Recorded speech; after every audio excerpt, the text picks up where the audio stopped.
There seems to be an ongoing battle among RV owners as to which unit is the best to have.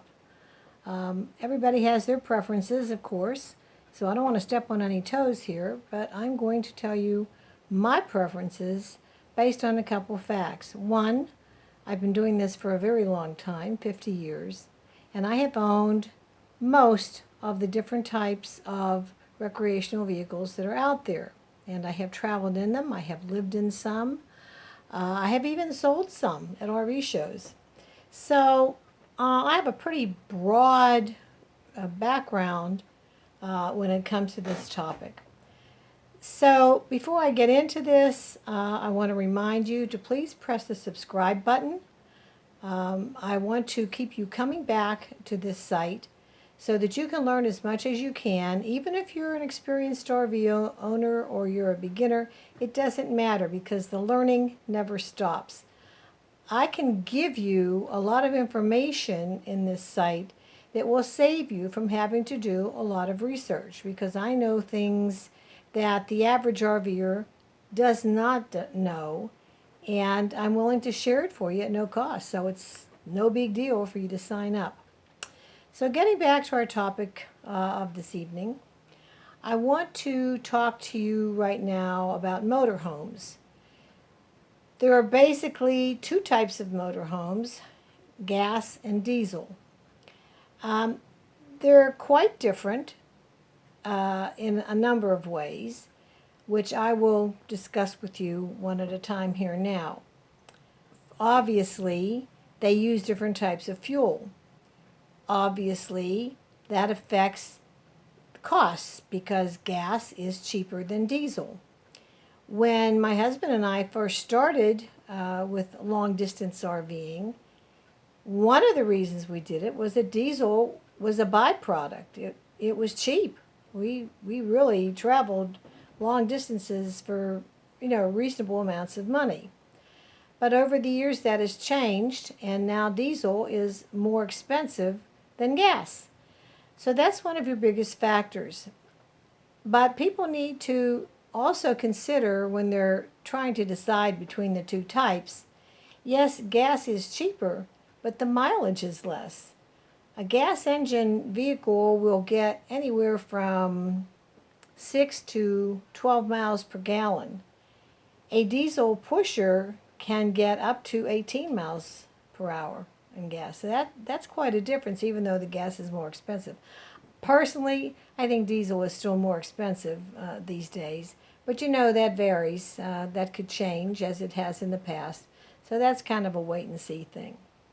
So what else is different between the two of them? Well,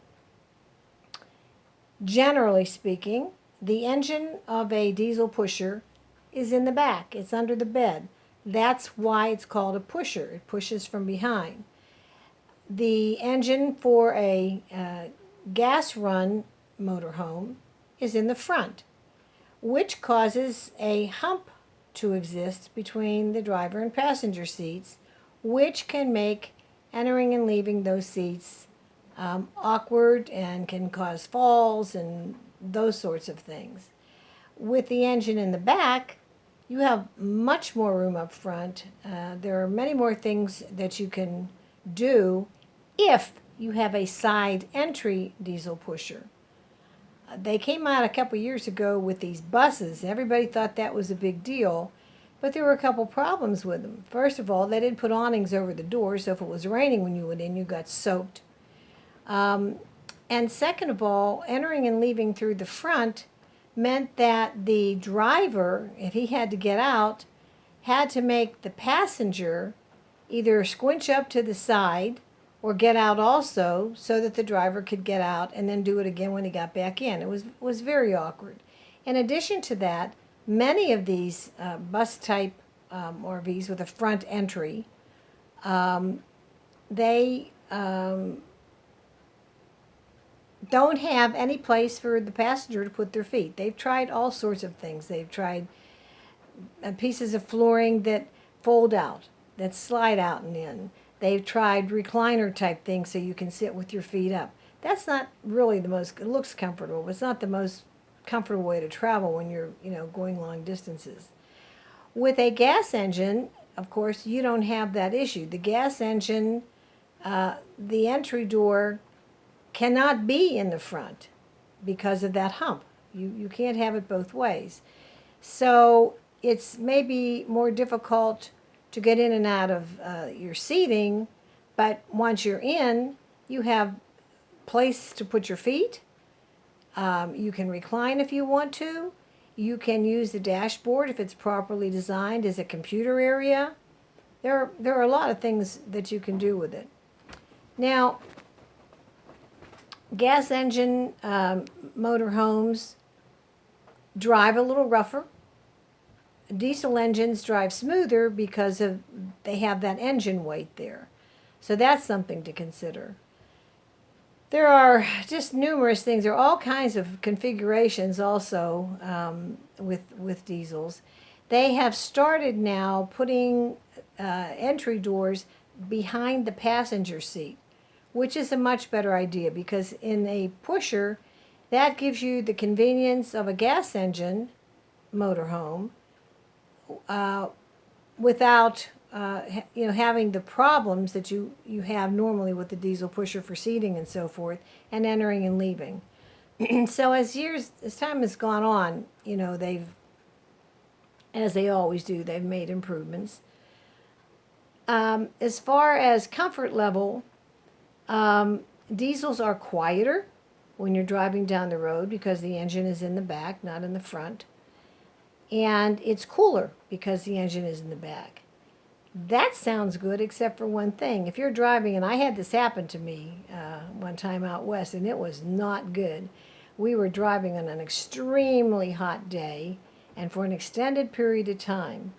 And when we finally got to a campground, that bed was hot.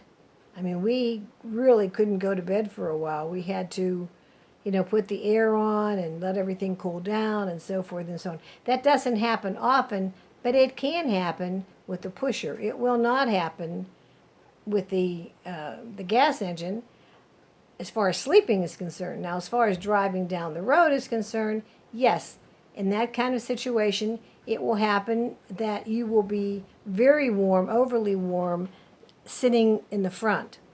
So these are some things to consider. Another thing to think about is that while all motorhomes need to be started regularly and have their generators checked regularly and those types of things, in a diesel, you have to do it. At least once a month, you have to get into that RV, whether you're going someplace or not, and you have to run that engine for a while. You have to run the generator for a while, because if you don't do that, the parts inside of that can dry up and can give you some real problems. You do not want to have to pay to fix a diesel engine. It is extremely expensive. Any engine is expensive, but diesels are especially so. And God forbid one of those engines should blow up. It costs, last count, it cost about $12,000 to replace a diesel engine, and it cost about half of that to replace a gas engine. I have actually had to replace a gas engine one time and was not a happy camper, but it's just the way things were. So there you have a brief overview of diesel versus gas. Each one has his preference. I have had both. Right now I have a gas engine. I like it because it's extremely inexpensive. It's a very solid coach. It's an older coach, well built, and I wouldn't trade it for a diesel right now. I really wouldn't. At any rate, there's your overview from an old RVer. And think about those things when it comes time to buy, because they could make a difference in your finances.